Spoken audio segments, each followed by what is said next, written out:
దొండకాయ అనగానే నాకు 2 విషయాలు గుర్తొస్తాయండి. ఒకటి, దొండకాయ తింటే పొట్టిగా అయిపోతారు. 2, దొండకాయ తింటే పిచ్చొస్తది అని. ఇంక రెండో ఆప్షన్ అయితే నాకెప్పుడూ అనిపించలేదు గానీ, మా ఆయన ఉన్నప్పుడు మాట్లాడుకుందామండి ఆప్షన్ 2 గురించి. ఇంకా ఆప్షన్ 1 గురించి మాట్లాడితే, ఈ దొండకాయ తినడం వల్లే భూమికి జానర్లా ఉండిపోయానా అనే ఫీలింగ్ వస్తదండి నాకు. నేను పొట్టిగా ఉన్నానని ఎప్పుడూ బాధపడలేదు గానండి, అసెంబ్లీలో ఫస్ట్ నిలబెడతారు చూడండి, అప్పుడు మాత్రం నన్ను నేను తిట్టుకోలేని రోజంటూ లేదండి. స్కూల్ డేస్‌లో అసెంబ్లీలో ఫస్ట్ నిలబడితే వామ్మో! ఆ ఎక్స్‌పీరియన్స్ మామూలుగా ఉండదండి బాబు.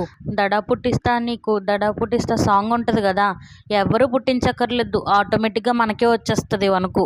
ఇంక ఈ పొడుగు బ్యాచ్ ఉంటారే, వచ్చి పుండు మీద కారం చల్లినట్టు నేను పొట్టిగా పుట్టుంటే ఎంత బావుండో, ఇంచక అందరికంటే ఫస్ట్ నుంచునేదాన్ని అంటారు. మీకేం తెలుసండి అసెంబ్లీలో మా పొట్టోళ్ళ కష్టాలు?